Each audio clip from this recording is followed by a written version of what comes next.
Menanggapi adanya pekerjaan galian kabel listrik tegangan tinggi yang amburadul dan ditinggal pekerjanya hingga dibiarkan tidak ditimbun atau ditutup yang berada di tepi jalan Kampung Telajung, Desa Telajung Udi, Kecamatan Gunung Putri, Kabupaten Bogor, sangat membahayakan.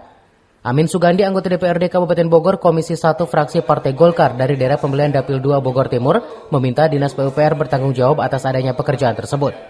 Hal ini disampaikan saat setelah mengikuti agenda reses DPRD Kabupaten Bogor daerah pemilihan Dapil 2 Bogor Timur masa sidang 1 tahun 2023-2024 di Kecamatan Kelapa Nunggal Rabu 6 Desember 2023 kemarin.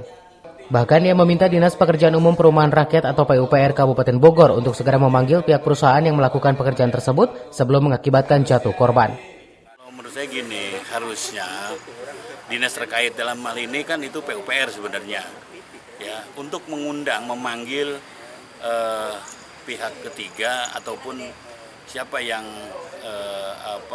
pengusaha, ya, ataupun mungkin yang keterkaitan dengan kabel-kabel tersebut.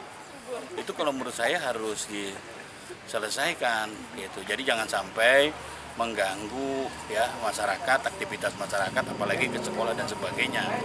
Itu tegas-tegas kalau menurut saya. Itu mestinya itu harus ada solusi, jangan sampai dibiarkan. Ya, saya sudah berapa kali sebenarnya menyampaikan pada saat itu juga cobalah PUPR, ya, dinas terkait mengundang pengusaha-pengusaha, ya, termasuk yang punya peran terkait dengan kabel-kabel tersebut.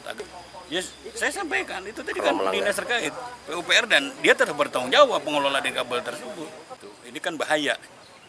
Ya, bahaya bagi mungkin yang melintasi jalan tersebut ataupun warga di sekitar, apalagi dengan sekolah dan sebagainya.